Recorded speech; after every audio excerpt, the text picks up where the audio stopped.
G'day, people. Merry Christmas to you all around the world. It's Boxing Day here in Australia. Just come in to quickly say hello and, see what's up and about. Hope you guys had a great day with your families and so forth. So, let me just wait for some other people to come on board if they wish.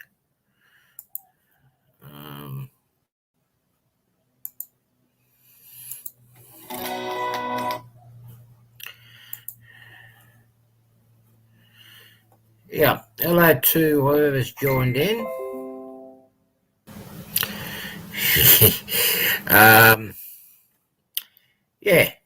So what am I doing at the moment? Well, I'm going to show you what I've got myself to try to tee up and try to keep myself occupied over this break. That fat guy in the red suit didn't bring me much, so I had to get it myself. Hey, Rob, Merry Christmas, mate. Yeah, I know. Well, I didn't know about Vinny's show until the last minute, so I'm sorry if I'm going over Vinny's show. If I knew he was going to be on this time, maybe we could have adjusted something there, but sorry. So anyway, at least Sparky and I, we spoke about it. G'day, Brad. How are you, mate? Still recovering from too much food from yesterday. Well, yeah, I behaved myself yesterday. The night before was a different thing. I went over to my friend's place and we shared a bit of food. And let's put it this way, I almost needed a truck to bring me home. But well, Ron, that's it. It happens. I mean, sometimes it will happen. One person will live stream over another, and unfortunately, no, I've picked this time for a while now because not many people used it, and it was a vacant slot. So I'm like, well, okay. I thought Sparky was going to go over into my time.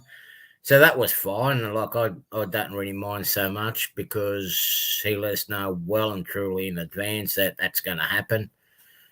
Us Aussies, we adjust accordingly. So anyway, what did I get myself? Well, I got myself some. Still got the peanuts in it. I don't know if you guys can see it. I got myself a little figures. What I'm going to do with these guys, I'm going to put them where I have my surface mounted, magnets, uncouplers, so I can actually see where to stop the train and whatnot. So,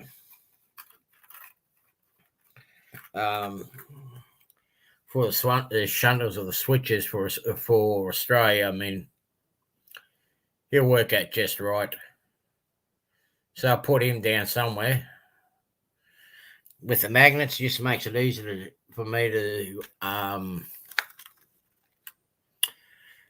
stop the train on the right spot. I got this from a guy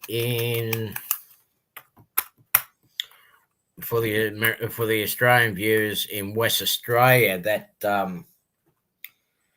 deals with a lot of European stuff or whatnot. Got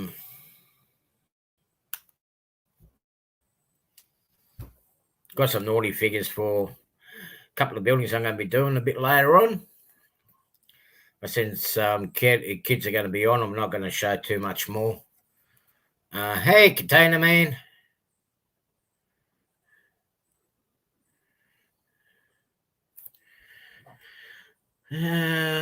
Actually, there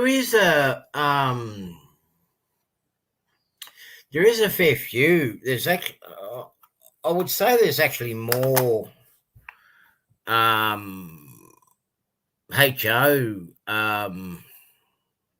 modelers in Australia than Engage. Well, particularly my area itself. And we do have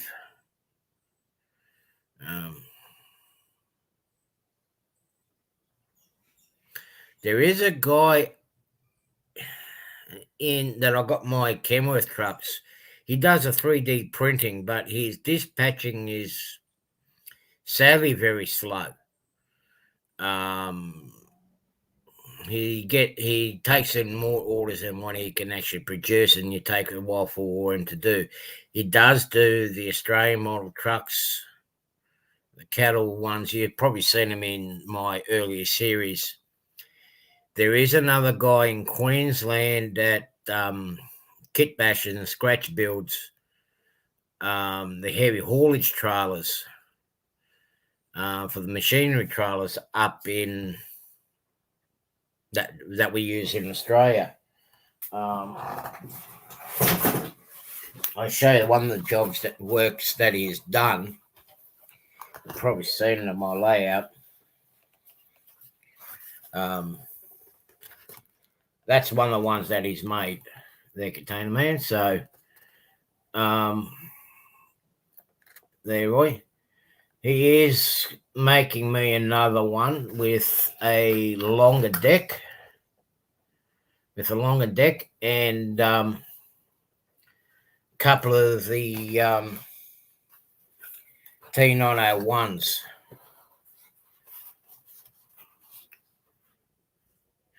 Well,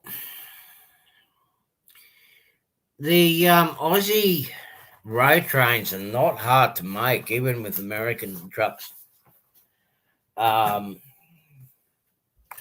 you need to do is actually put a hitch on the back of a lot of the trailers, and then put what we call the dolly on them. And actually, Herper, the German brand, they actually do a good series of trucks that you can actually use as Aussie road trains. I've got some of them I'm still going to finish off, so you can get them. Hey, Melvin, how are you? Nice to see you. Merry Christmas and all that, Yeah, we can get them. We do use a lot of American trucks here as well with our heavy haulage. So you can use your Kenworths and your not so much Peterbilts, but you can use your Kenworths. You can use your once in a while you can use a Peterbilt, but they're not very common here. You can use your Freightliners. What's the other ones we got? The Western Stars, Max and the Kenworths are your most common prime movers that run out west. And we don't drive on the wrong side of the road. You guys do. But I mean, really, you can turn in the oversight. Hey, Dave, how are you, buddy? But at the end of the day, I mean, you're really not going to see too much inside of the cab or the 187 scale trucks anyway. Hey, Jerry, because it's hard to see which side the steering wheel is on unless you what do you call it? Got the detail painted inside. With a lot of my trucks, the cab overs, they are right-hand steer, but put the window and glazing over it and don't paint the inside, you won't know which side the steering wheel is on. So, hey, Anthony, how are you? Merry Christmas to you, mate. So you can use it. Yeah, I know you're giving me a hard time. But we know why you guys are having so many train derailments there too, Container Man, because look at your trains. Look where the controls are, right? You guys got them on the wrong side. They're supposed to be on the left-hand side, not the right-hand side, right? You guys confuse yourselves. And that's why you guys having so many train derailments. So, yeah, I did. I have seen your trucks with your lights on. I just wish my hands and fingers were working a lot better than what they are, and I do it myself, but I'm still having problems even after surgery. I'm still having problems with these three here, mainly. And as you know, with wiring and everything else, these ones are the most important ones. Yeah, our Sunday's been, well, my Sunday's been pretty overcast, but it's cool, comfortable. Just got off Sparky's stream, so that was interesting. Okay, what else did I get? Well, I did get myself a 48-foot fridge van, which I'm going to use basically for the Eastern service.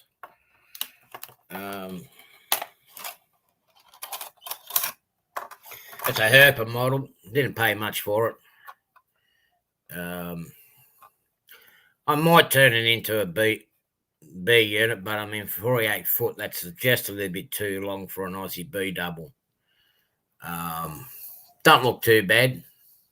Ron might know the company. I'm actually going to do this to a modern version of a company that used to run in Victoria called Eastos. So yeah, we'll be doing. I will be dressing this up. I just got to get some ink for the printer and make the decals. Let me just bring this young fella up to join the stream.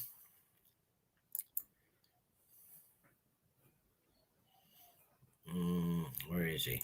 Where did he go? Oh, I've got another one here. G'day, Randall. G'day, Dave. Merry Christmas from down under. Hey, Merry Christmas. Hope you guys are all well. Merry Christmas to you too. Hey, Randall. Merry Christmas, buddy. Yeah, this one wasn't. So this wasn't too bad a buy. I think I've only paid $15 for this trailer. Oh, so you have got an Eastos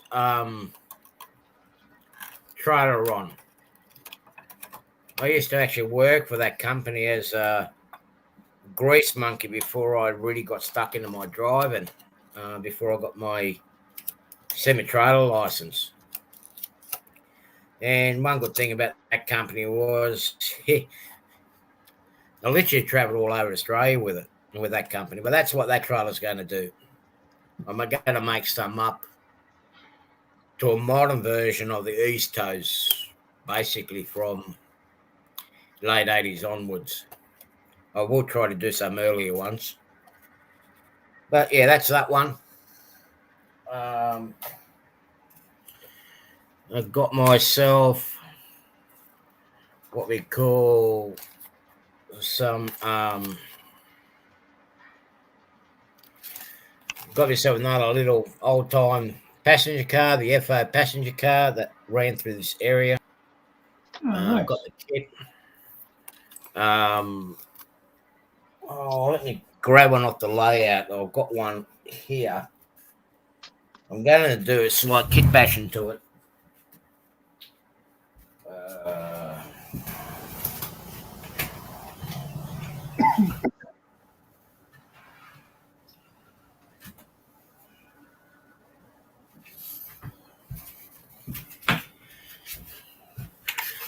It's basically one of these. Oh, yeah. It's one of these that I'm doing. This one this one's been through the wars.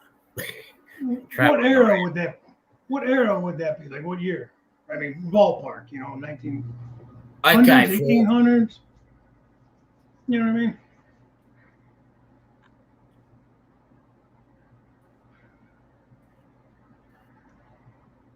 Okay, this is I'm about late.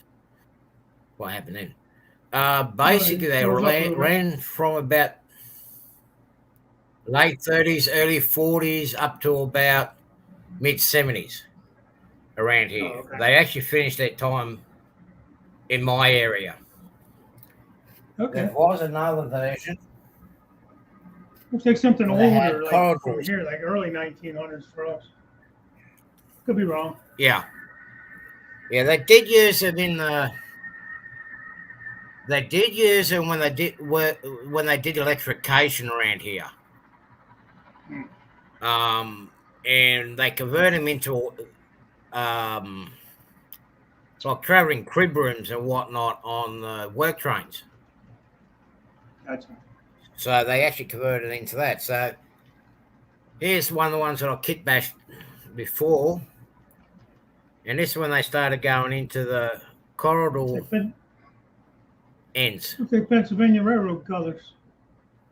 Yeah, it's actually Indian red or Tuscan red with yellow stripe in them. It's sharp looking. I like it. Yeah, so that kit that I've bought is actually going to have double corridors and double doors on each end.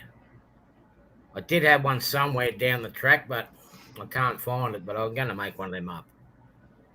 They use it as a hospital train. Cars, they use them as like a hospital train that used to go into the outback. They also use them as hey, Roy. Yeah, I missed Roy. What's Roy here? Yeah, they convert them into hospital cars. So they go out to the outback community areas and had the like in the farming communities to provide healthcare. But yeah, I'm not going to go to that far for now.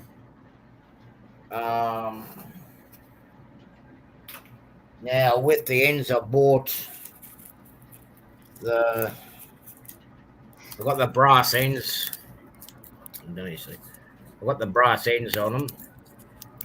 The plastic ones I'm going to replace.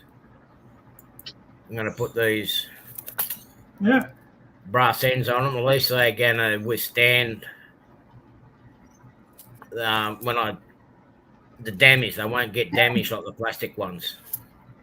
Yeah. Because what I've done with these passenger cars, I've actually got them. It's a bit rough. It's one of my early ones, but I've actually got the detail on the inside, including the toilet seats. It's a bit rough. I mean, go, Randall. I said, there you go. Got the toilet seats in there.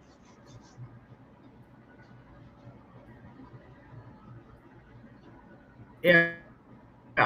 With I do have one with a window open and a couple in there too. So yeah. But because I haven't got the roof screwed in properly and the roof moves about, it actually damages the plastic ends to it. So that's why I got the brass ones. But this one here, one of the old fellow members took it home and done some modifications, put different wheels on it and whatnot. So yeah, put that away. Managed to get some plastic gears that I've got to change on some of the Australian models. I've got two Australian models that gears are split. Those are like the Protos. Yeah, but Protos, TP7s or something. I kept doing that. Yeah, and so some of their bunch of their stuff. GP30s did exactly the same thing, but the problem with these ones is, I'll bring it closer, you'll see that the actual gear in them is offset. I was going to say, they look off center. Yeah, they're offset. Yeah. So when I got one of my engines that's on my videos, it's actually split the front gears really bad. I've got to change it. And one of my 44s as well. Just hopefully these ones will last longer. And finally getting some spare parts. I've got a spare part. I've got to change the engine mounts for one of the older diesels that I want to put a DCC decoder in. Yeah. And getting ready to paint some of my undecorated engines. Managed to find some Western Pacific black stripes. Oh, here he is. It's back again. So what I'm going to do is I'm going to paint the engines in an orange colour. I'm just going to use these black stripes on the American models. Okay. So it actually looks very similar to what we've had around here. I don't know how old they are and how well they work, but I'll give them a go. And the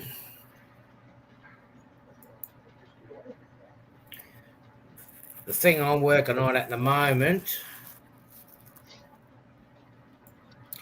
I did do an order. I've been looking for spare parts. Let's see if I can find my tripod. I've been looking for spare parts for one of the Kato engines I've got. If you can still hear me, I'm going to see if I can find my other tripod where I can kind of get this thing adjusted a little bit here. Righto. Okay. We'll be here, Randall. So the other engine that I've been looking for spare parts from Kato, but with everything in the way this pandemic and everything else is going, they've been delayed in getting parts. So I managed to find an engine that's similar, and I'm going to strip it down and take the components out of this one and put it in my Seaboard one. I'm actually going to send it to Jason, the train freak. Oh, okay. Have him put a decoder in it? Yeah, I'm going to send him the decoder and some lights over to him for him to dress it up for me, you see. So, just bear with me.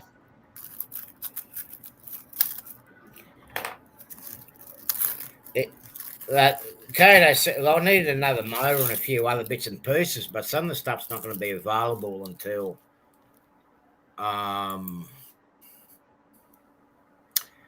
Hey T4, how are you? Welcome aboard. Yeah, Kato says a lot of their stuff, the spare parts won't be available till Easter, so I'm not going to wait that long. So, because I want to get it going, because I'm hoping to be at work by I'm hoping to be back to work by Easter time. Hey Greg, how are you, buddy? Hope you're feeling a lot better than what you were. That'd be nice. Get back to work. Yeah. Yeah, work for about a month and then head over to the US. But I've got to try to get this. I'm having the problems with this neck part over here at the moment, so I'm trying to resolve that issue, but trying to get a doctor that wants to listen. It's the hard one. My normal doctor is on maternity leave, but I'm saying to it's not muscular pain. He wasn't there before the accident. This is all from the whiplash or whatever it was that I got in the wreck. It's not normal. I've had to take a break from. So this engine is going to be converted into a dummy. Let me get this guy does very good packing with a lot of the material. It's a southern one. but I'll do this one up myself later. It's an alcove. So that's what I've got. So I'm going to strip the neck out of this. So I'm going to strip the neck out of this and put it into the Seaboard engine. Because they're both the same model, basically, except for the axle configuration. So that's what I'm going to be doing. Take me a while to wait for one, but lucky this came up on eBay. Sadly, I paid, what was it, $140 odd for it on eBay. So that's that one done. Well, I was just lucky when the bidding was coming on. It was basically a holiday break, so what, Mystic Southern? Well, if Mystic Southern wants wants the dummy version of it, they can come over and pick it up. But yeah, I think I will do this one up for later on down the track, because I suppose I can pair it up with the other alcove that I've got with Southern.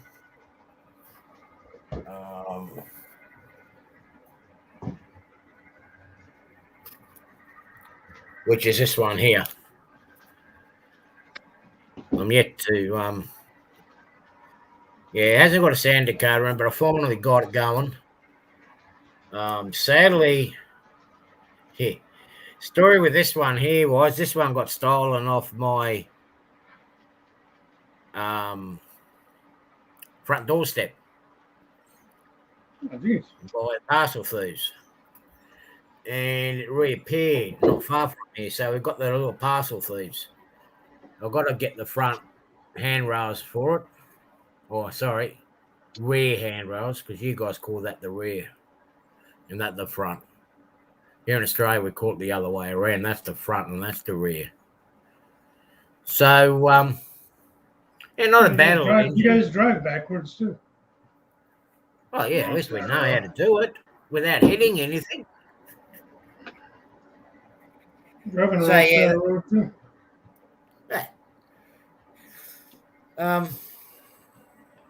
But yeah, so the area that I'm modelling in the US is basically in Spartanburg, and we had Southern, which became Norfolk Southern, that in that area, and Southern did do a lot of switching between the yards and little townships in between the area, with particularly during the peach season and the cotton season down there, because they had a lot of peach farms within that district. Yeah. So that's basically all I've got for now that I can show.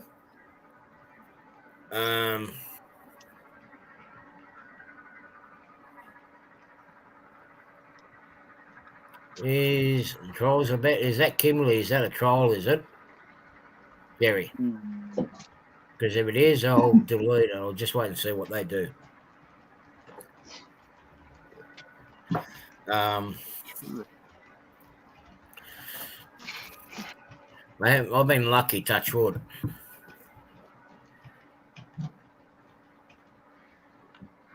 Yeah, I mean, I've got some of the mods that are in here.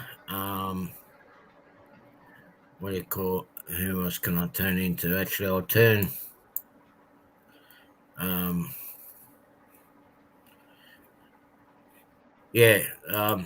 have to add a couple more mods into the group. So yeah.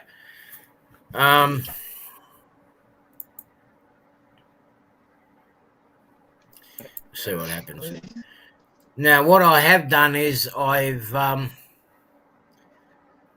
having a lot of issues. I don't know how you guys have been going, but I've been having a lot of issues with JMRI. And what's happened here is... set up yet. I was trying to get some automation going to do a Christmas run and whatnot. And I've just had basically it's giving me the poops. You know, as soon as I get something going, it almost seems like there's a glitch in the system. Now I've seen guys doing automation when they do just a layout editor.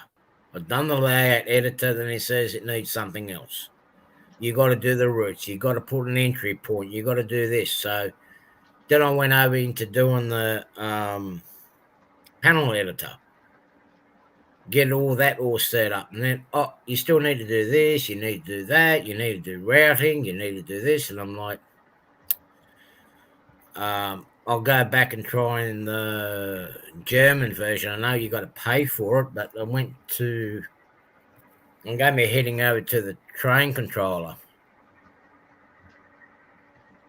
And okay, I had to pay for it, but I was hoping they were going to give me the code for it to use at home.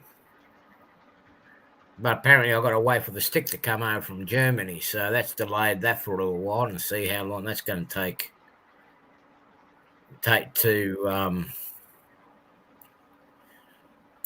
come on board. So yeah,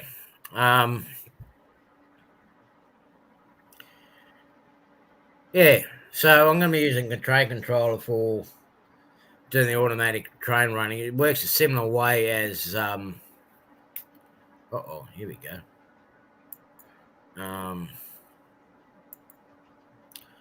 It's going to work similar to a. How come it didn't come up? It's going to work similar to the JMRI, but it's going to be easier. It's easier to do your track schematics on it.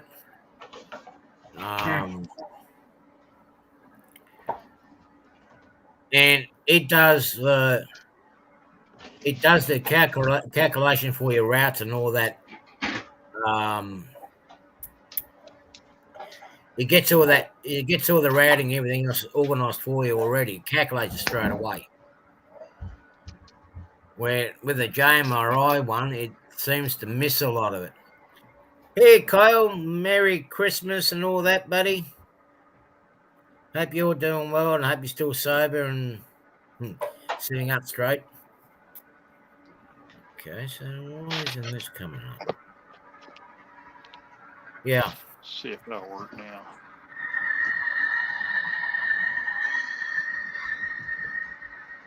The biggest issue I've had with the JMRI is with it communicating with the NCE's lighted decoder. The lighted decoder's got one address, but JMRI is converting it over to a different address. So you can imagine what nightmare it was just trying to sort out the automatic signaling for it. Yeah, I haven't got to that point yet. Yeah, you'll have fun. I can tell you that now. I think they got a new latest version out on that too. Yeah. So what are you working on there? What do you call Dave? Well, I got one of those dumb boosters, yes, the DB5s. Yeah. For Christmas today, and so I'm trying to hook it in here. Just want me to showing off some stuff, so I just get around with that. So. Hey, Sparky.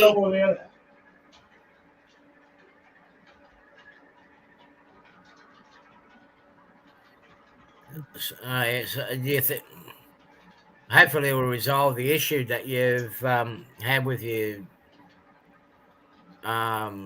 DCC. That's what I'm hoping. Remember, we were having that trouble when we were trying to figure out the whole mini panel thing. And so I'm hoping that will solve the problem with that. Because I think I needed more juice. I don't know if it will or not. That's my hope. Well, it should.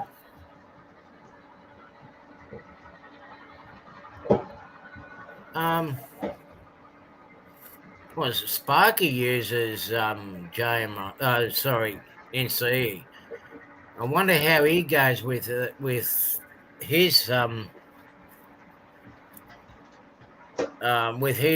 with him getting his signals up to all the other layers, because his layout's a lot bigger than yours. Yeah, no, I haven't fixed my eggnog issue yet, Sparky. It's too far for me to walk to the bottle shop and get more rum. Huh. Well, that's not very much dedication there. You're a little more dedicated to that than that. Hey, it's good. Aussie rum's good for you. It goes with anything you want.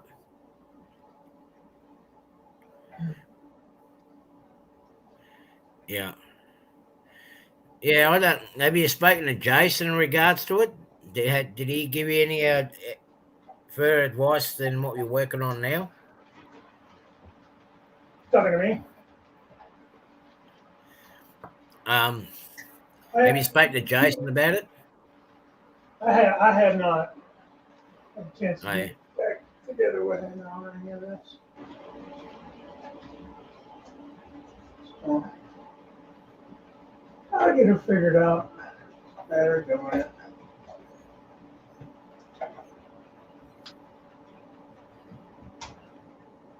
Okay. I should turn the Now, power off. Yeah. Now, Sparky, does have you got a booster in your system or not?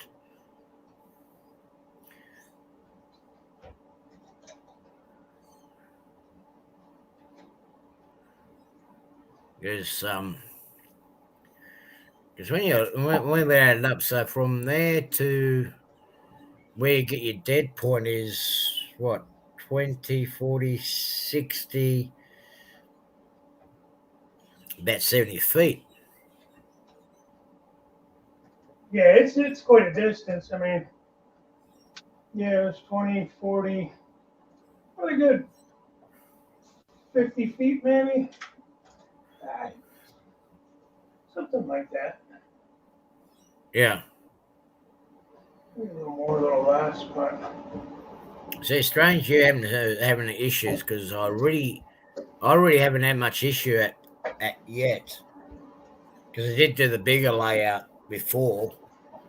I never had any problems with signal issue with the DCC packet signals.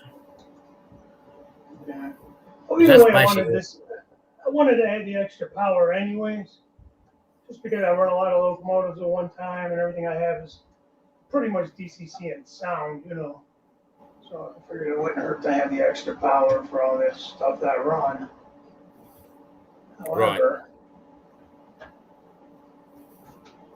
Well, Sparky's saying here he hasn't got a booster on the bottom on his top layer. Oh, geez, what are you working on there, Randall? I've got this old Bachman Chicago Northwestern -8 40C, and I picked it up here just a little bit ago. The truck side frames fell off of it, so I'm trying to get them put back on. what's wrong? Oh, the side of the truck came off. Well, it's the side frame right here is what fell off of it. Yeah. You said the truck fell off. So- I used to Sparky It wanted to put. It fell off of it, but these old Bachman engines, they are what they are. I picked it up pretty cheap. I mean, I didn't give probably $35 or $40 for this thing. It runs good, so it's not like it's just a total piece. It's a pretty good looking engine.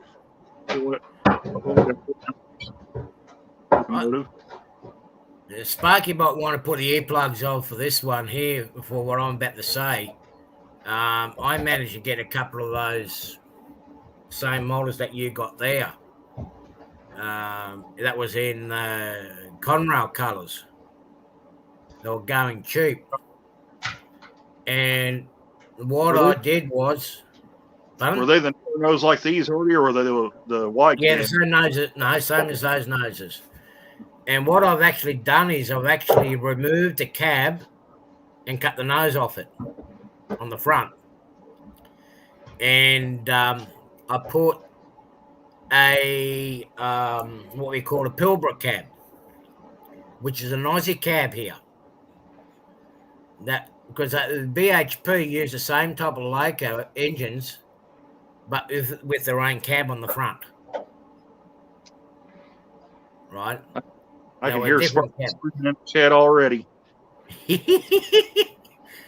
But he might be he should be happy. They will be repainted in a Conrail blue colour without the Conrail on it, but the Conrail blue is going to be reused on the edges, so that should make him at least half happy. But they were unfortunately only engines we had at the time because they're easy to convert, you see. Yeah.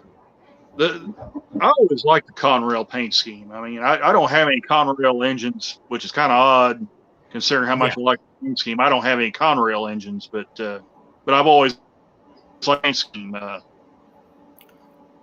like the Conrail too, but I haven't got enough room to store any of it. See, really, if I look at it in my area, I need to get a lot of the Conrail and Norfolk Southern stuff for the Spartanburg area because they ran down that far. You see, especially when they CSX and Norfolk Southern split all the Conrail equipment. Yeah.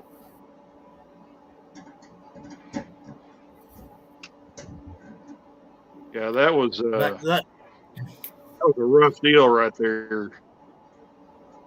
I don't think I got without having to dig too far. Let me just have a squeeze for a sec.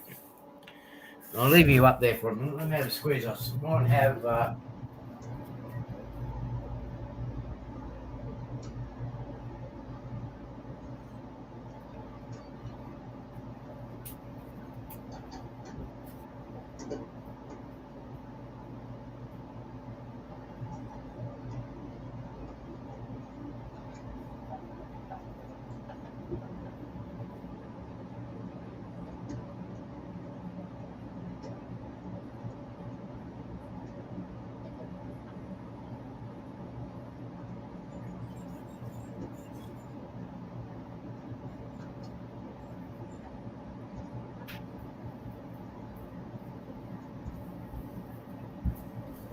Yeah, I'm just trying to seal and find that engine.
All right, so hopefully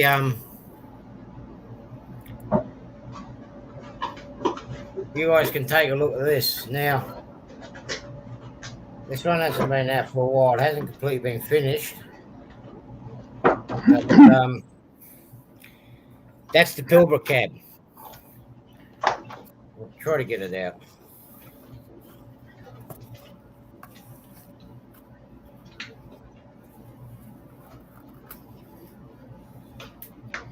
Now I haven't messed with the color scheme on this engine because it was originally a C6 engine. But that's the Pilbara cab. I've done this to stir up the rivet counters. Now these cabs here were made basically in up the top end. Where you see all the big iron ore trains. So yeah, so that's our Pilbara cab. Oh, that's interesting. Mm. I don't think I've ever seen that before.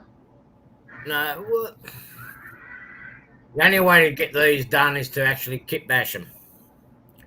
And those models that you have, or that Barkman made, is the right model. Yeah, it is fugly, but they did their job. It's fugly. You see, with the way the cab windows are slanted in the way they are, the biggest reason why they've done that is to reduce the actual glare from the sun up the top end. Right, and Norfolk Southern. They actually went. I was just saying when Norfolk Southern rebuilt some of their SD40-2s, actually went with that style of window, kind of angled. Yeah. They call them Admiral cabs. But it also what it done two things. One, it reduced the glare and whatnot and the heat into the cab of the engine, and the other thing is actually it was to reduce the reflection to head-on coming vehicles or another train. Well, Jerry, the reason why it's in CSX colours, one, the shell was already in the CSX colour, and on model CSX, and the other one is we got some modelers in our group here that are real prototypical rivet counting. What's the right word to call them? Nutcases. So I decided I'd just make one of these up as a stir. But it looks good in the consist, though. It's a good looking engine. I mean, it's a Dash 8. It's a Dash 8. Yeah. Yeah. That's all it is, just a Dash 8. I do need to do some work on it. It hasn't got decency Dakota in it yet. Yeah, it's only a Dash 8. And the AC6000s were the ones that replaced these models. And they got a handful of SD40s from the US as well. The Southern Pacific SD40s over. They revamped them and then brought them over here to Australia before the AC6000s came out. When the AC6000s came out, these were, I think there's only 10 of these still left. Where they've been trucked down from the north and put down on the standard line down, going between Perth and here. I haven't seen it in this area yet, but I'm keeping an eye out for it. They weren't a bad engine. Heavy, but they weren't bad.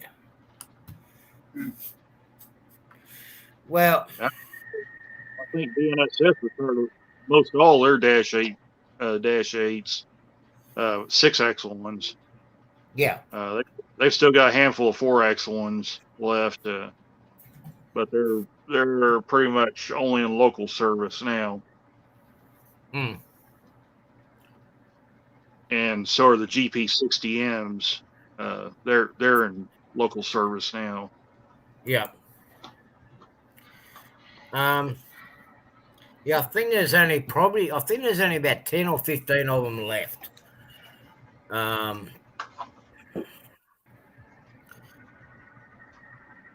Yeah, well, that's right. So, Great Divide. Yeah, right. Yeah.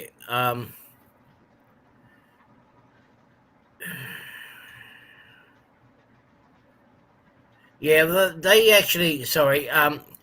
Great Divide. Yeah, they actually. If you have a look, they were actually already here before as the SD6, the AC 6000s were coming over. And Merry Christmas to you too. Um, they were actually brought over and they arrived just before the AC 6000s arrived because I was involved with a group of guys that transported both the Dash 8s and the SD 40s to the line to the mine. So the AC 6000, sadly, they were a failure. They Yeah. couldn't handle the conditions up there.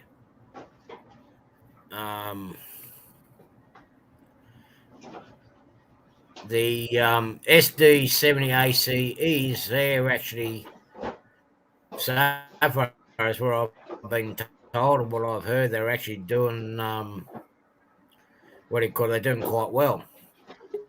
And a lot of those, um, are actually, I think, as I read rightly, as I've been told rightly, they were actually cancelled orders of BNSF. They did have the main orange painted over them, but yeah, BHP ended up buying or getting hold of the ones that BNSF cancelled. So for an Australian model, they'll be easy to get, just a BNSF orange and paint over their SD70 ACEs. yeah. Correct, because the red's actually a terracotta red.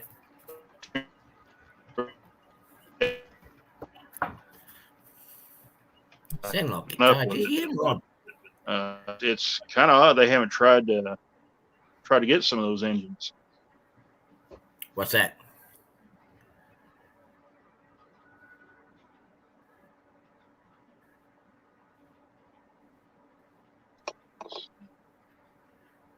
What engine those?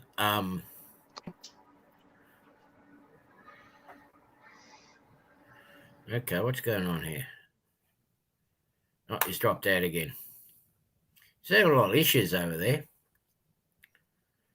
Okay. The weather's really erratic and it's messing with our signal a little bit. So, Oh, okay.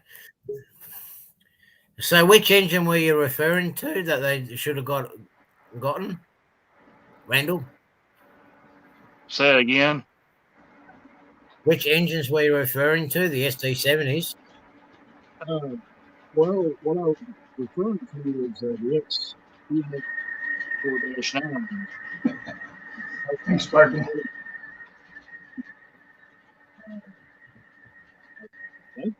Sorry, you're breaking up again. Yeah, I was referring.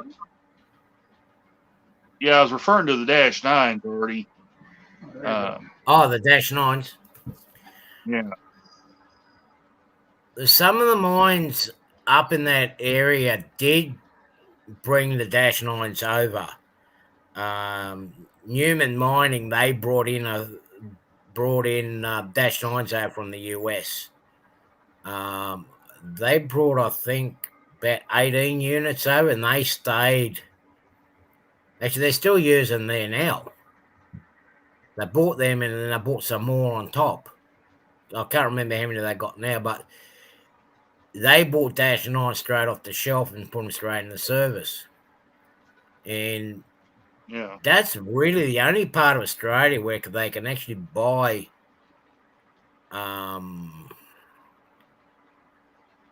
American stuff straight off the shelf. Uh-oh. Sparky, your wife is telling you got to go. Yeah, all right. You have a great night. Thank you very much for your show earlier, Sparky. We'll keep in contact later on during the week. So, yeah, take care of yourself and take care of the family. Yeah. Okay. Here we go. We got another one. All right. Yeah. No, we've they still use, and I know they bought a whole heap of -9s, but that's the only portion of Australia where they can buy stuff straight off the shelf or out of the used lot in the United States and put straight into service because there's no axle loading limits to what we have here, and there's no height and width restrictions out there either compared to the rest of the country. So that's why you see all the big gear up over there. It'd be nice if you had them here in those body shapes. It would be very, very nice. But we have the modified versions. Yeah. We have the modified version only made because of the height of our tunnels.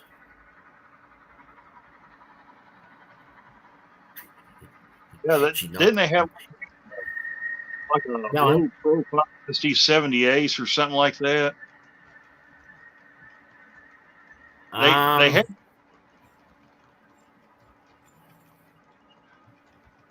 because I was reading somewhere they had a SD7. They had some company over there had SD70 Aces, and they were built a little differently because of clearance issues. Was what I was reading. Yeah. I don't know if over there or where that was at. Yeah, that was on the East Coast here. Yes, they did get the modified version. They became a real popular seller. There's actually 4. Don't have the photos here. There's actually 4 of them based permanently by my place here in the freight yard here. And it does a steel train between here and Victoria down towards where Greg is, Midsummer Railways is down in the south. It's only mainly to go up and down the mountain because you go straight up the mountain. And They became really reliable. They're a lot longer than our NR class, which is based on the -9s. They're a little bit longer, but they're doing their job. There's more of them over in West Australia, over the other side of the country in West Australia. They bought a whole heap. Those are based on the SD70s that you're talking about.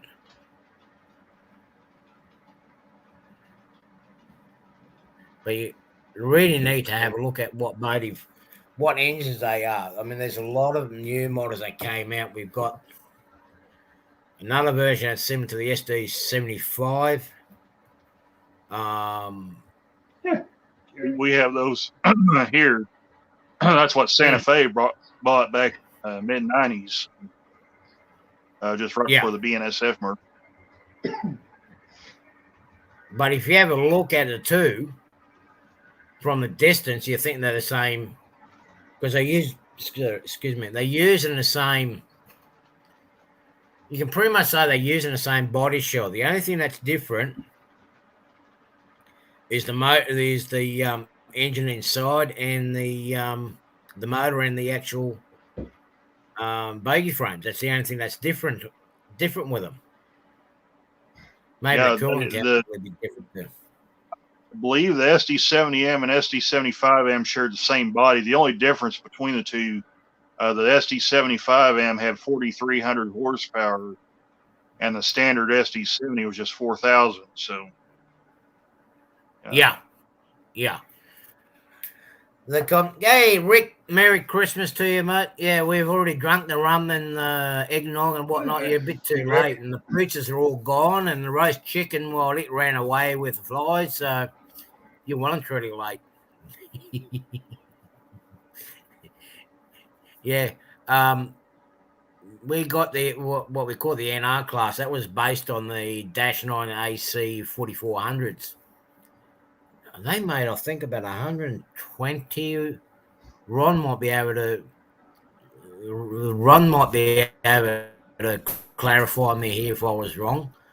But with the NR class, I think they made 120 or 130 locomotives, and that's when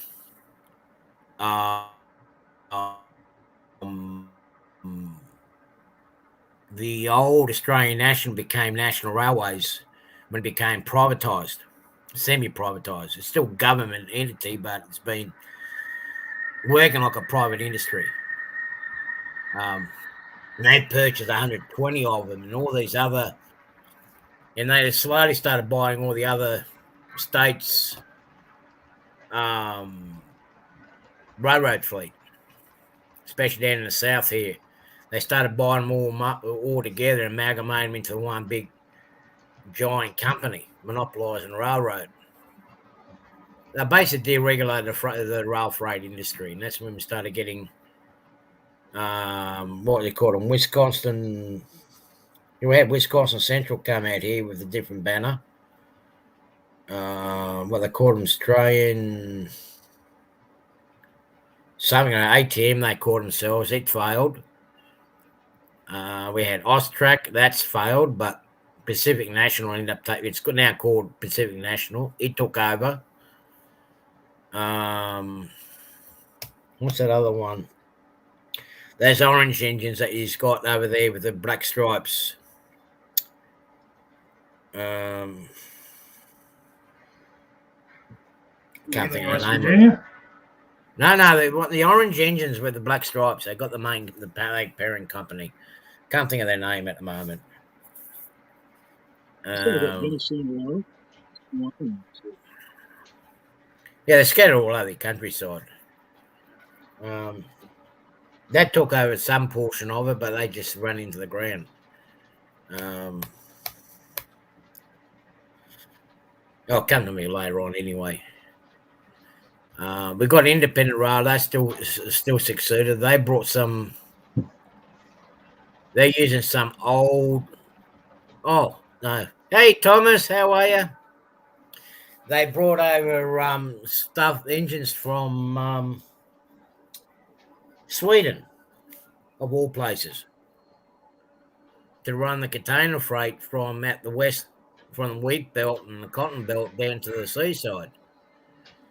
And they've taken hold of a lot of the older engines that we had here and basically clean them up a little bit. So yeah, we got a good variety here, but you really got to. The styles and body shapes are different, but you really got to look up the what motive power they got or what engines they got running. Yeah.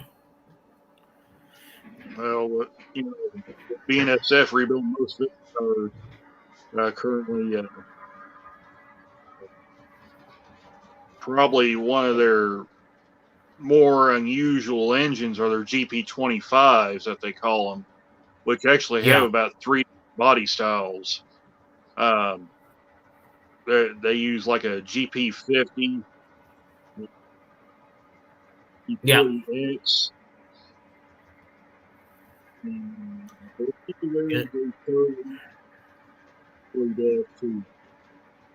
They're all kind of rebuilt into a group and made them what they call GP25s. And the GP25s. And there's actually one at Jonesboro, Arkansas, that runs the 101.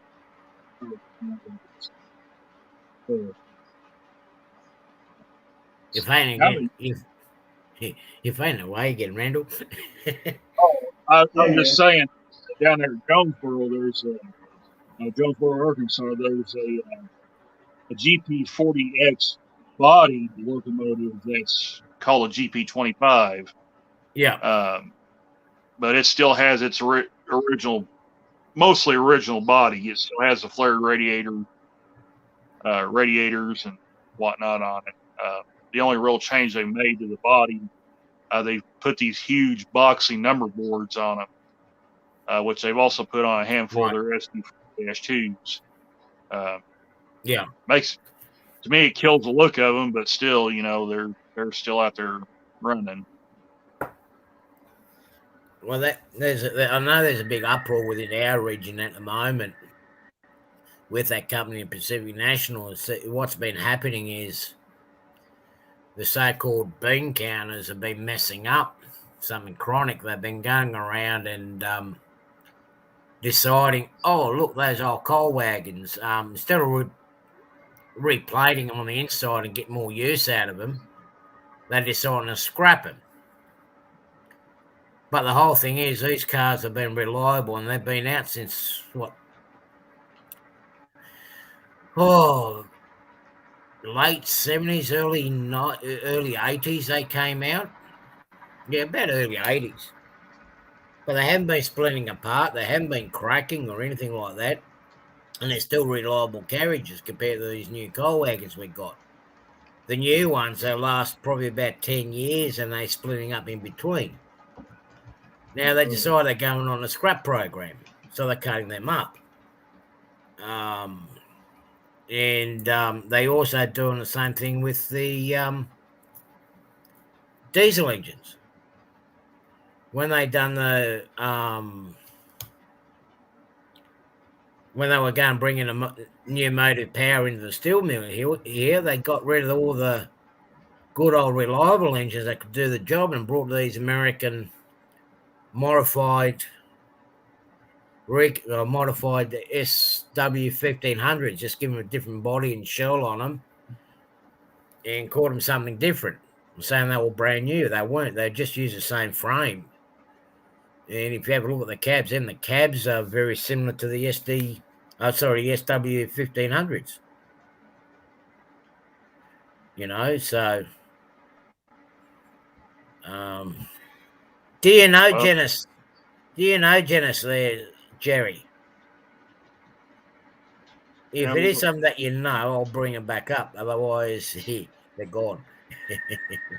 Right now over here, DNS is showing the rebuild Dash 9s that they're not selling off. Most of them right now are the ex Santa Fe Dash 9s, but they're rebuilding them in what they call AC 44 C4Ms. They're basically a 6-axle, 4 traction motor locomotive. Yeah. The 2 axles are powered, the center axle's dead, but has the linkage on the side of the trucks. It raises the center axle up and puts all the weight on the drivers. Much like the ET44 and the ES44 C4s that BNSF buy too. So, you see, where the uproar started is these bean counters are going to get rid of these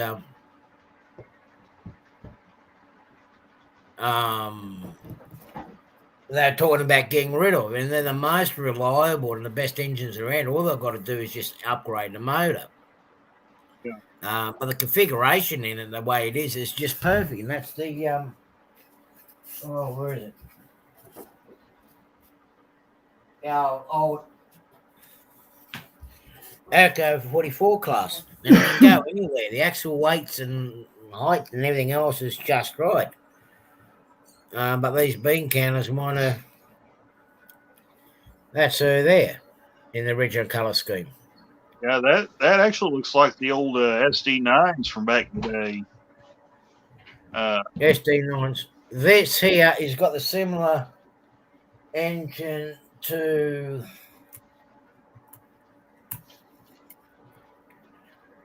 this one. Okay, so it's basically an Alco then. It's an Alco. Yeah, it's an Alco.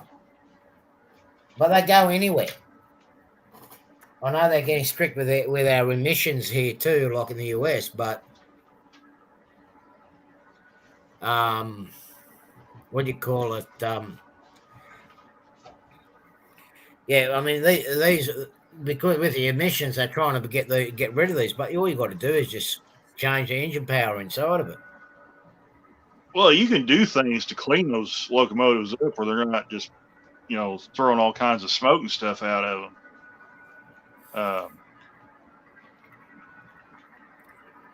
Jerry, listen, for your information, Jerry, if you got me a stripper, right, you better make sure she can stay with me for a few days, okay? Now you just give me a stripper. Looking at him is no good. All right, let's get that straight.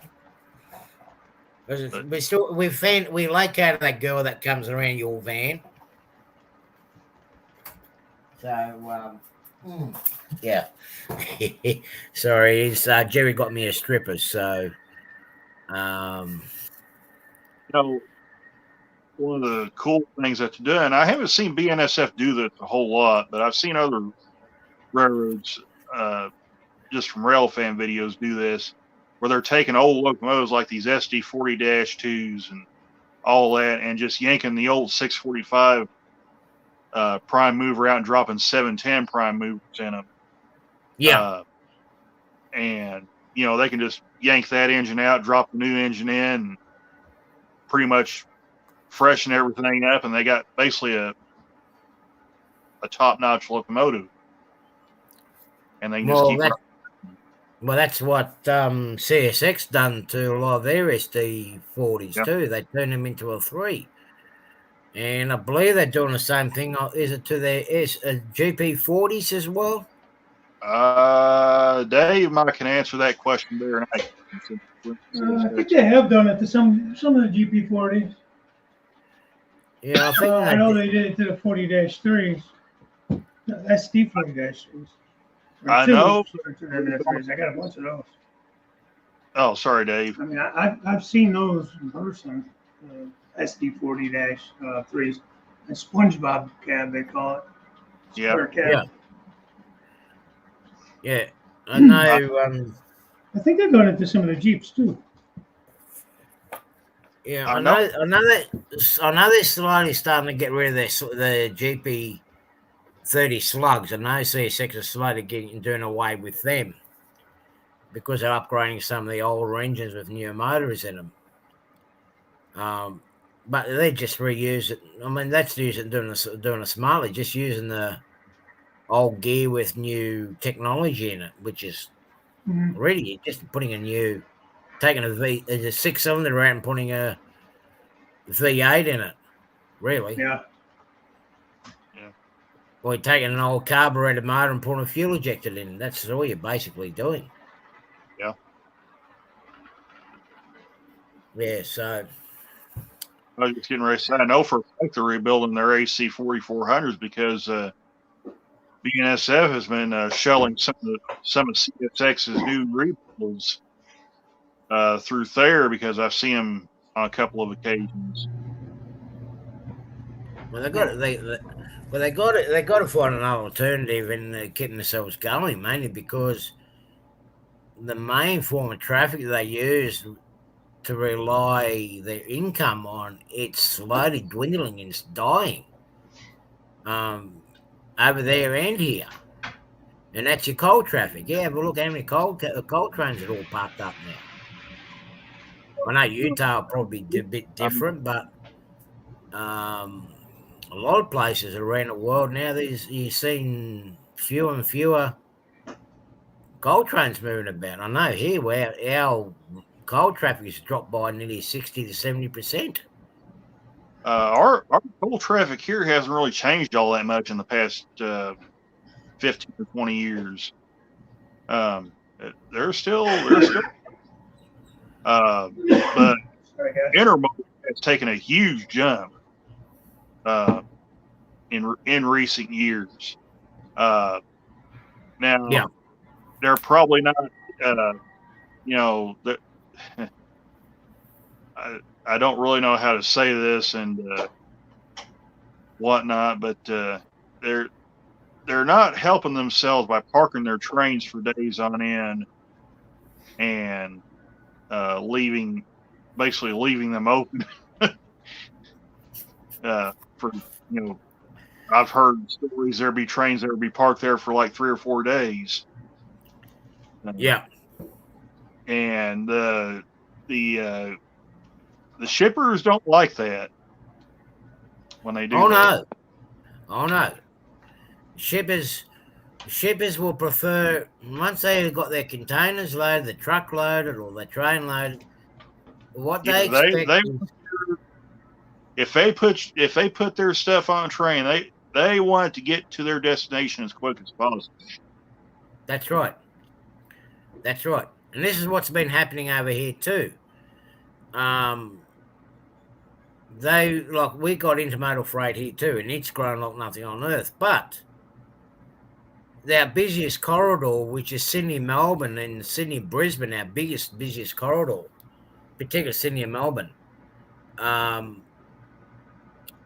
When you have a look at how many container trains there are and how many trucks there are, there's still like huge volumes of trucks. And we've gone from B doubles. We've gone from B doubles to mini road trains. Really, there's another name for it. I just can't think of it. But it's basically like a road train pulling two 48-foot trailers.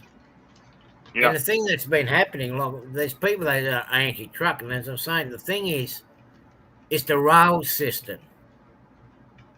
When you put, as a customer expects, once that container truck is loaded, that item is on its way to its destination. It doesn't want it to be sitting in no rail siding or anywhere else for 2, 3, 4 days before it gets shipped out, because that customer is waiting on that item. Exactly. Right? So with us in the trucks, once it's loaded on the back of the truck, the doors are closed, sealed up, and off it's gone. In 12 hours, it's at its destination to where it's got to go. And there's no wasting around. Yeah. But, you know, like I said, when you just leave them sit for days, or a couple of days, yeah, that hacks off companies like FedEx and all that want their stuff to get there. And see, they can't run those road trains, what they call road trains here, because there's too many hills, too many sharp corners or sharp roads. You really can't get away with running like that. Yeah, but you see, and the only place really that I noticed the proper road train simply here was up at what's his name? The Salt Lake City? Yeah, Salt Lake City.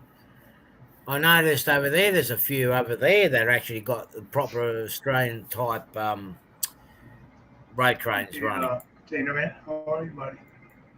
Hey, Container Man, you're back again. Did Vinny run out of prizes, did he?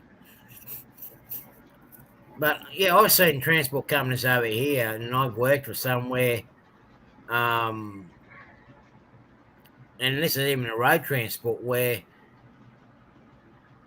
it'd be sitting in the yard for about a week or 2 weeks. The worst one was Australia Post, where they take your cage off your truck, off your rig, off your trailer, and put it on the dock, and it sits there for weeks on end. Yeah, so it doesn't do your customers very good. I mean, they want to put things back on rail here, but they removed all the sidings. They removed all the freight facility, but it's quicker to go from A to B by road than it is by train. For a container to go from Sydney to Melbourne by rail, it could take up to 24 hours. Right? Do it by road, especially now since they upgraded it. Well, what's going on down here? Some of these railroads have gotten to the point where they're how do I want to put this? Trying to save money to the point where they're essentially running their customers off, if I'm making any sense. Yeah. Because they're underpowering their trains to the point they can't run. They're tying them down, leaving them, like I said, for however long, 2 days, maybe 3 or 4 days, who knows. And they've just gotten to where they're so focused on saving money, they're not really seeing the big picture anymore, and they're chasing off all the customers. It's kind of like the line I heard in the face of the stagecoach manager, and he says if he keeps going, he's going to save him right out of business, and that kind of eerily translates to what's going on in the railroads today. So. Yeah. Yeah. You see, with me, I had the you see, I had the thing with me when I was doing transport. I'm doing direct service to the customer. Once it's on the back of the truck, it's Yeah. going straight there, right? If a customer turns around and says to me, "Look, I've only got a partial load. You'll have to look for something extra to make up the full load for yourself." We usually come to an agreement. Yes, they can actually sit there on the back of my truck for a day or two until I find the top upload. But I used to go, look, you need the rig, you need the trailer, you need the container. Once it's loaded, it's going direct. It's not going to be hanging around. Yeah. You know. So I think just give me what's a going sec. I'll be back in a minute. Just give me a sec. I've been hearing that. what I was just getting ready to say was I think what's going to be really interesting is what's going to happen with this Canadian Pacific Kansas City Southern merger, because it sounds like from everything I've read, there's a lot of excitement being generated by that merger. And they say the guy that's running CP Rail now and is apparently going to be running this CPKC Railroad, they said he has a tendency to underpromise and overdeliver. So, you know,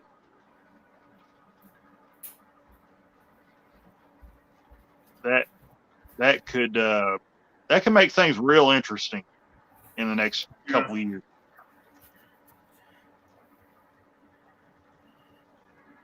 Well, yeah, a lot of companies. Thomas has actually turned around and said, yeah, a lot of the railroad companies don't want the small customer, right? But they're going to do themselves in one day.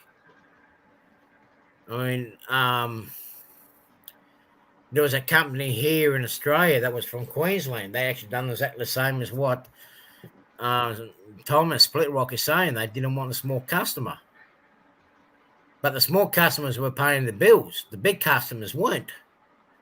And yeah, they got burnt real bad. They just about got, well, they pretty much went bankrupt.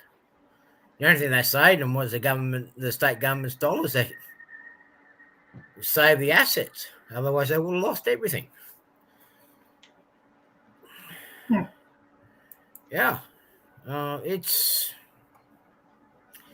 and, and then you throw precision scheduled railroading into the mix, and that's just killing us right now. Yeah.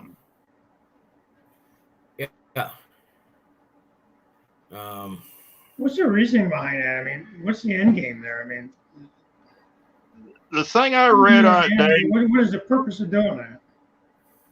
The thing I read on it, and I don't even remember where I saw this at, but they said it was to basically move freight with the fewest, with the least amount of manpower possible. And I guess from what I read, they said they were laying off people like the diesel shops and laying, trainmen off and whatnot. And then the guys that don't get laid off, they end up having to pick up all the slack from the people that got axed. So they're basically doing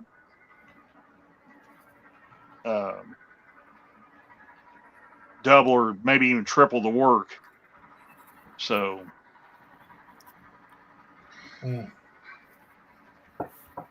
see, Thomas, for you guys, okay, you probably have the small companies that not paying the bills, but over here they pay the bills before the bigger companies do.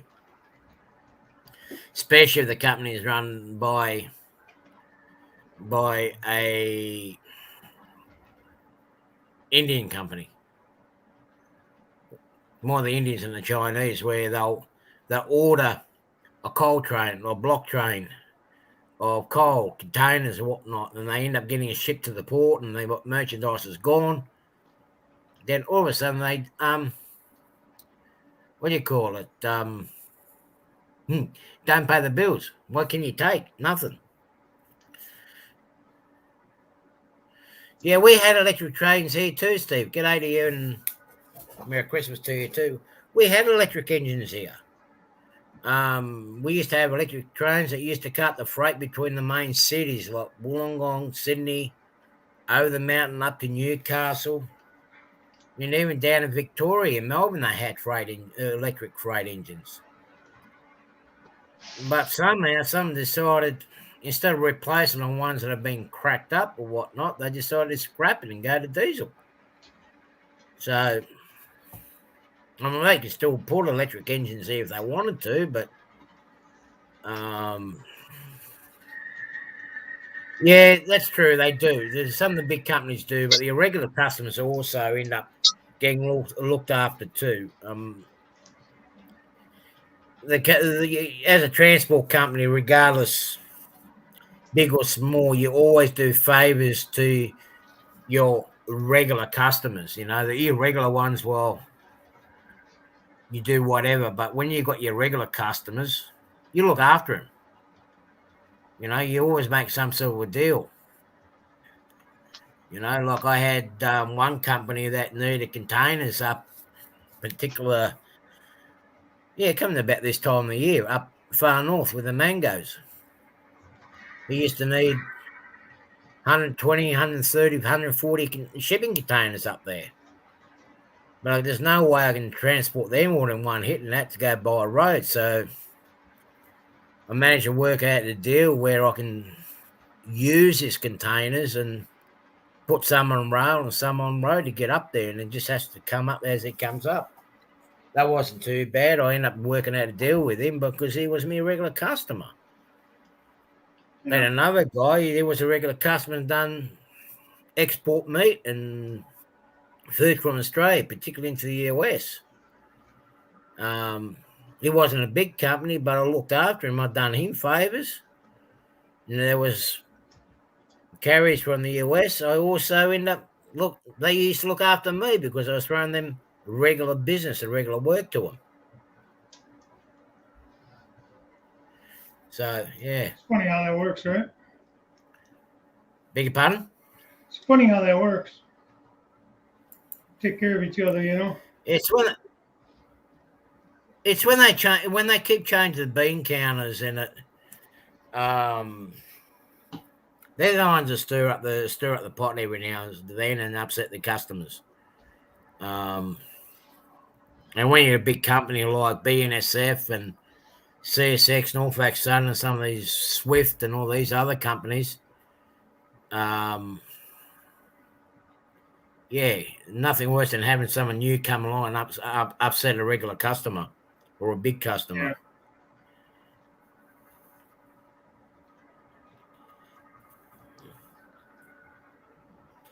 Yeah. And transport road rail or whatever it is, it's a hard cutthroat industry to be in. And nothing worse when someone comes along and tries to undercut you below the affordable rate. So what CSX power are you going to get yourself this year? Dave? What's that? I said, Thomas is asking what CSX power do you want for the layout this year? This year's gone. I'm really interested to see. I hear there's a rumor that I know Scout Trains maybe be coming out with some 4-axle stuff. Whether that's true or not, I don't know. I just before the holidays, I got my order of SD40-3s in. So that's new. I guess not ready for next year, but it's that was a pre-order. Yeah. I don't know, really. I have some more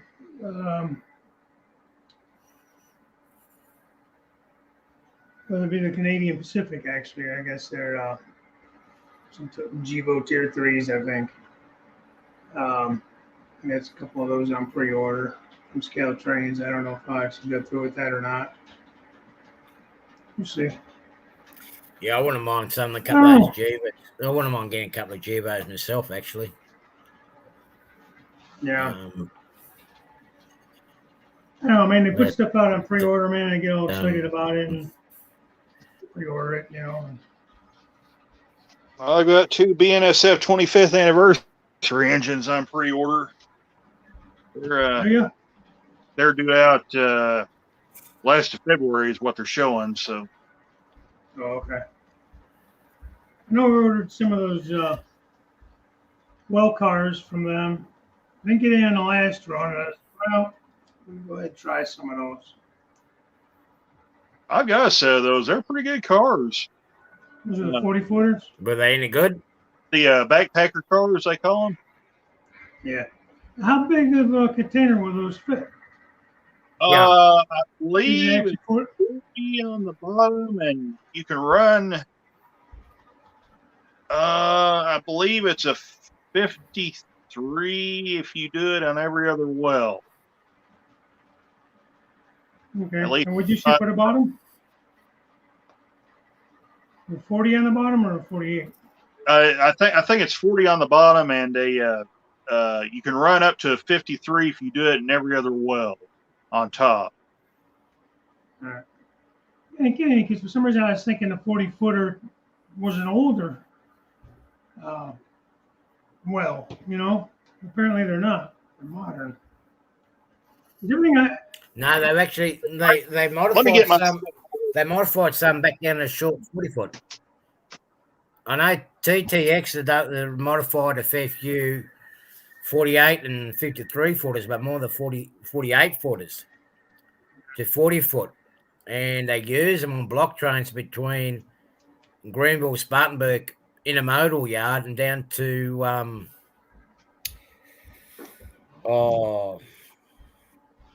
Charlotte, the Big Wharf in South Carolina, because they transport a lot of the products and goods for the manufacturing plants in Spartanburg, Greenville area, like the BMW plant and the plants that support it. And it runs, I think 2 or 3 trains out of there a day between there and down to Charlotte. Yeah. Yeah, they do have a lot of them. I do need to get some 40-foot well cars. That means I've got to get a couple of Charleston. That's it. That's it. Container man, I'm glad you knew what I was talking about. Okay, yeah. Dave. It says on the back here, it says on all backpacker production, all 5 units could handle a 40, 45, or 48 container load in the top position, with 53-foot containers possible staggered in every other well. Yeah. The bottom is a 40-foot container. Yeah. Or you can run 2 20-footers. Yeah. Okay. Yeah. It's basically the same as the Walters well cars. So, but here, if my phone doesn't, I'll show you mine. But there's mine right there. So. No, it hasn't come up yet. I don't have a picture, man. There you go. Oh yeah. Let me. Well, see, most of my well cars I have are 48s, and most of mine are from kits, Walters kits, AccuRail, stuff like that, which is fine. But being intermodal is going to be one of my bigger industries. I was thinking it would be kind of cool to get stuff that's a little better quality, if you will. Like I'd love to pick up some Akron, some stuff like that, or Walters that are already pre-made. Yeah. Just for the quality aspect of it, and see how well they run. Sometimes those kits, if you don't get them just right and you don't get them weighted just right, they're kind of a pain in the neck. The nicest cars I've got so far, well, I know they're bigger than the 40-foots, and that's the Cato 53-foot well cars. Yeah, I hear they're really nice. They're very nice runners, even without any containers on them. But I do have some 48 the old Walters one, but I've got to do a bit of work on some of them and change the wheels. What I might do is eventually, if I start picking up Guys, some I of the gotta nicer go. I stuff, got called on prices. trip. So Was that? I was just saying when I go, just got called on trip. So Oh, no shit. Okay. Oh, you be got to safe, run. Roger. So you got to go and work, you poor bugger. yeah, You take care of Yep. yourself, Randall. All right, you now guys. we'll catch you another Christmas, time. Happy New Year. Yeah. You All too, right, bud. buddy. Take care. All right, we'll catch you later. See you guys.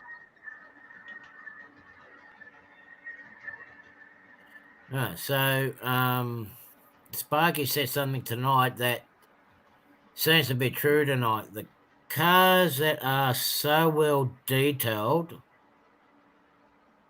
that seems too far apart when running them. Yeah. Yeah, some well detailed cars run.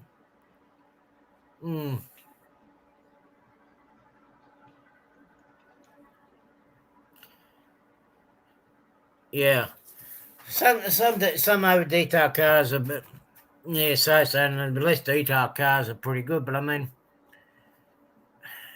I suppose it really depends on how you look after your stock and how it's all tuned and everything else, doesn't it? Yeah. You know, and then did you get the good run or good batch or the bad batch?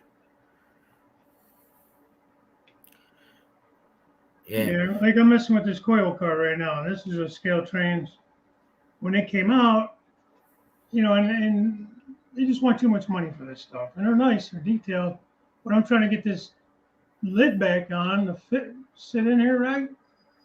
And I keep touching all the detailed parts and feel like I'm going to break some of that stuff off of there, Yeah, well, that's a problem with some of this stuff. And this is something we were talking, I think was it on my show last week or somewhere we were actually talking about some of the stuff that we're getting nowadays. The stuff is that fine detailed and whatnot. You're too scared to touch it, even taking out the box, because you break it.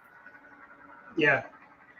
And they're really type of models where you just take it out of the box once, have a quick look at it, but really take it out of the box as carefully you can and put them on the lake and leave it. And this thing, I think they had an issue with them, and they never did really correct the issue with them being so light. What they ended up doing, they added the weight into the coils. So to run them empty, they're going to be light. Well, I don't know if they're anything like ours, but yeah, you're right there, container man. Yeah, a lot of the parts ain't glued on anymore. They just put in the holes and they do fall off. But have a look at that. Some of those containers, or those coils, have a look to see if they're not two-piece.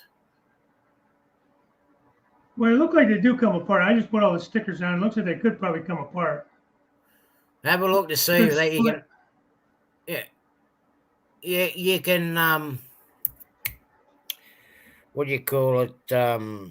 What I've done with mine, with my coils, because they're in two-piece, I actually put little ball bearings inside it, because it's easy for me to get ball bearings than those lead pallet shots. You guys can get them out your, especially if you've got a gun license, you can go down to your what do you call it, a local gun shop and get those little tiny red lead shots, ball shots. Yeah. And use that as your weight. Oh, it's a nice car. So now it feels almost too heavy. I have to put it on a scale. It almost feels too heavy now, with all the weights in there. Yeah. I don't know. Yeah. No, it's they had like a Black Friday deal on them with like $20 off, because I wanted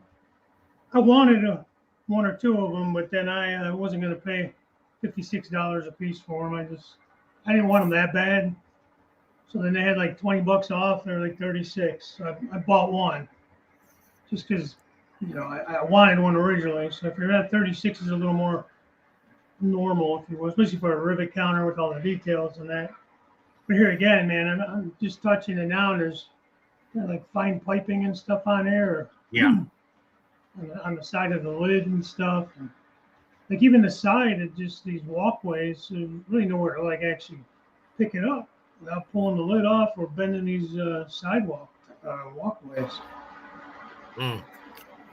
But we'll see. I mean, it's nice looking. We'll see how it runs. I get them crappy couplers on it. Yeah, metal on the rivet counter in the middle, but they're still crappy. Yeah, I've got some of the old Walthers coil cars. Split Rock, who made some models of coils I saw? Was it Walthers or somebody like that? Walthers are making them. They're just the coils though. Like I don't know if they're weighted or not, but yeah, there is another company that's making them over there too. I can't remember who it is, but we do have a company here in Australia that's doing them as well, which is Alcision. They're making steel coils as well, but they go like hotcakes. As soon as they land over here, they're gone. Yeah. So like I said, I mean, they're nice. I mean, these coils aren't. Like I said, I had to put on a bunch of stickers on them. They got stickers on them. That? Yeah, they're just white, plain coils. Right. They came with a pack with a bunch of stickers. You had to put on the ends, and they all shifted around. There's dividers. I guess I got to put these dividers in there. I'm not gonna mess with it now. But there's 3 different size coils. You can see the paper. You had to put the stickers on the ends. Then you wrap that around. Well, that's fancy. Why I gotta put the stickers on it, man? You guys put the stickers on them. What the hell, man? Yeah, whatever the price you pay for them. These end ones are heavier than these other ones. Yeah. They're not all the same weight, but I feel like it's a lot of weight. Could be wrong. Maybe it's NMRA standards and everything, but I just feel like it's a lot of weight. Or maybe I got them in here wrong. I don't know. Shit. Yeah. Well, with the steel, it's like, what do you call it? Yeah, the different sizes depending on what type of steel it is, where it's going, and whatnot. Like with my local steel train that I got here, most of it's all old. That old tin plate stuff, or the old plate steel, because that's basically what they mainly produce here. Proto loads, okay. Yeah. I know I've seen somebody making them coils. It's been a while ago now. I'm sure somebody's made them over the years, I don't know who has them, like new or fresh, and stock kind of stuff. But. Yeah, there are some brands out and about, but I can't remember. There is another couple of brands in the US that are actually making them too. Yeah. Yeah, you can do that. Yeah, that's one thing that you can do, Steve. Yeah, using aluminium foil. Yeah. I thought about that, or I thought about not putting this wrap on them and just painting them with silver or something, throwing some rust spots on them. Well, it's got rust spots on it. You're going to have to throw it out. That's a reject coil. That's true. There'd be something sitting out in the yard somewhere, Oh, right. Okay. That type. Okay. Yeah. Yeah. That was what too with the foil. Well, I remember transporting this the coils from over here if we didn't have them covered, or even if we did have them covered with the tarpaulins and delivered to the customer will always have a look and take the strap off to see if there's any moisture in it. If they had moisture in the coil, they reject the whole load. No, take that back. We don't want it. Yeah. Yeah. Anyway, I am going to call it quits. It's getting into 2:00 over here in the afternoon. My stomach's starting to rumble. I'm going to get hungry and I better go and get fed. Nice having everybody on board. Yeah, thanks for having me in.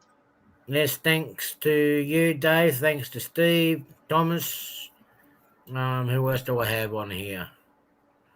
Container Man, Greg. Still none of you guys up here. Thank you very much. You guys have a great weekend. What's left of it? Some of you guys still got another day to go. Enjoy yourselves on New Year. If you're going out having a drink, please stay safe and get a cab home. Don't drive drunk. Yeah, you too, man. Yeah, no, I'll be staying home. It's safer. Me too. Yeah, so you guys all take care. Thank you for coming on my stream. I'll be on again next year. Is it going to be next year I'm on? Let me have a look at my date. Yeah, I'll see you guys all next year, I suppose, on my channel. This is my last one for now. Again, thank you for the subscribers. Now I made my 100. Wasn't expecting it, so yeah, I'm going to go and try to get some modeling making done, and yeah. Right. You take care, Dave. Okay, you too. Take care, everybody. Good night, Jerry. Good night, guys. And Ron. Bye.